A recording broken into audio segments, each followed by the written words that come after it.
오늘 우리에게 주시는 하나님의 말씀 창세기 21장 8절에서 21절까지 말씀입니다. 자, 아브라함의 인생을 살펴보면요, 하나님이 약속을 받았습니다. 자손에 대한 약속, 땅에 대한 약속을 받았습니다. 그런데 그 믿음이 온전치 못하고 하나님을 확실하게 믿지 못하여서 계속 시행착오를 겪어왔습니다. 그때 하나님께서는 계속 바로잡죠. 롯에 대한 마음을, 롯을 결별하면서 바로잡으시고, 또 사라를 누이라고 속이는 그것을 통해서 하나님께서는 다시금 사라가 진짜 아내다라는 그 사실을 이렇게 확신을 시켜 주시고, 또 이제 뭐 다메섹 사람 엘리에셀에 대한 그런 마음들도 하나님께서는 결별하게 하시고, 그렇게 하면서 계속 시행착오를 원점으로 돌리는 그런 일들을 계속해서 해왔습니다. 결국 사라가 아들 이삭을 낳았고, 그 이삭을 통해서 하나님께서는 구속의 역사를 이루어 나가신다는 사실을 명확하게 알려주고 있죠. 오늘도 마찬가지입니다. 오늘도 마지막 이 시행착오를 원점으로 돌리고 있는데, 그가 누구냐면 이스마엘이라는 사람이었습니다. 누가 약속의 땅을 이어받을 그런 사람인가, 아브라함의 씨인가? 이스마엘은 아니고 이삭이 진짜다라는 사실을 보여주는 것이 오늘 사건의 핵심이다라는 것입니다. 8절 말씀 보니까요, 큰 잔치가 일어납니다. 언제요? 이삭이 젖되는 날 잔치를 했다는 것이죠. 우리로 따지면 뭐 돌잔치 뭐 이런 거 비슷할 겁니다. 그것과 처음에 등장한 이 큰 잔치는 기쁨의 잔치였지 않습니까? 나중에 보면 하갈이 통곡하고 있습니다. 기쁨의 잔치와 통곡 소리를 대비시킴으로써 이제 하나님의 구속의 역사에 누가 들어갈 것인가를 보여주고 있다라고 생각하시면 되겠습니다. 자, 이때 애굽의 여인 하갈의 아들이 이삭을 놀리기 시작하는 거죠. 이스마엘이라고 하지 않고 거리를 두는 표현으로 이렇게 사용하였습니다. 자, 그때에 사라가 이걸 딱 보고 여종과 그 아들을 내쫓으라라고 아브라함에게 간청합니다. 왜냐하면 이삭의 기업을 나눠 갖지 않기 위해서 라고 얘기를 하는데, 이거는 굉장히 나쁜 표현이기도 하지만 하나님 보시기엔 올바른 표현입니다. 보시면 하나님의 언약의 약속의 자녀가 그 약속의 땅을 받아야 되는 것이 하나님의 뜻이거든요. 그래서 사라의 입술을 통해서 하나님의 계획이 드러났다라고 보시면 됩니다. 사라가 정말 싸가지가 없었구나, 뭐 이렇게 생각하시면 말씀 묵상이 좀 이상해질 가능성이 많다 라는 것을 참고적으로 말씀드립니다. 아브라함이 금심합니다.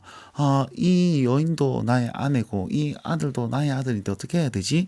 하나님께서 말씀하시는데, 여종으로 인해서 근심하지 말고 사라의 말을 들으라 라고 얘기하면서, 그 이유가 무엇이냐? 이삭에게서 나는 자라야 내 씨라고 부를 것이기 때문입니다. 자, 아까 전에 10절 말씀의 사라의 고백과 하나님의 고백이 똑같죠. 근데 하나님께서 여기서 그치지 않고 너의 여종의 아들도 너의 씨니까 내가 한 민족을 내가 그로 말미암아 한 민족을 이루게 할 것이다 라고, 그 아들을까지도 내가 돌볼 것이다 라는 약속을 하십니다. 그러니까 이제 마음이 굳건해졌죠. 아브라함이 정말 하나님께서도 함께 하시니까 그 믿음으로 하갈과 이스마엘을 돌려보냅니다. 아침이 일찍 일어나서 떡과 물 한 부대를 주고 내어 보내고, 그 하갈이 이스마엘과 함께 브엘세바 광야에서 방황하다가 하나님을 부르짖습니다. 하갈의 통곡을 이렇게 표현하고 있습니다. 아이의 소리를 들으셨으므로 라고 얘기하고 있습니다. 통곡은 하갈이 있는데 왜 아이의 소리를 들었다라고 표현하고 있을까요? 추측하기로는 이스마엘도 역시 그 죽음의 문턱 앞에서 하나님께 기도했을 것이다, 이렇게 생각해 볼 수 있습니다.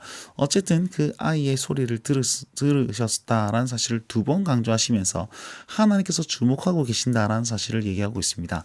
천사가 하가라라고 불러요.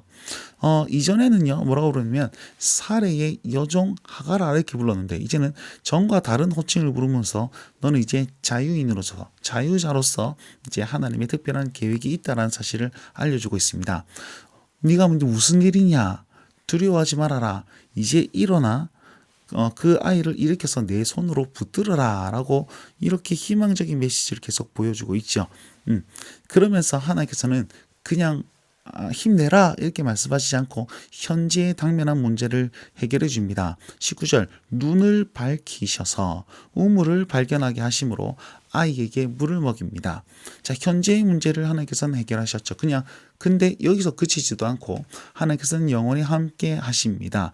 그 아이와 함께 하심으로 그 아이가 광야에서 활 쏘는 자가 됨이라라고 하면서 하나님은 그 약속을 이행하고 계신다라고 오늘 본문이 말하고 있는 것입니다. 자, 이 말씀을 우리는 오늘 우리 삶에 어떻게 적용할 수 있을까요? 첫 번째는 우리 약속의 하나님, 그 약속에 신실하신 하나님은 우리가 볼 수 있습니다. 하나님께서는 그 약속 변치 않고 꼭 계속해서 이끌어 나가시고 또 나의 그 당면한 문제, 내 눈엔 보이지 않는 그 해답을 하나님께서는 보여주시고 그 다음에 미래의 모든 걱정 하나님께서는 이루어 주신다라는 것이고 두 번째로는 더 큰 의미로서 하나님께서는 잔인해 보일지 모르나 하나님 구속의 역사를 계속해서 이어나가고 계시고 그 구원의 역사가 지금 나에게까지 왔고 또 나로 말미암아 또 다른 구원의 역사를 이루어가고 계심을 또한 믿어야 할 것입니다. 자, 그 일들을 이루신 하나님을 의지하면서 오늘 하루 하나님 앞에 순종하고 하나님 앞에 복종하며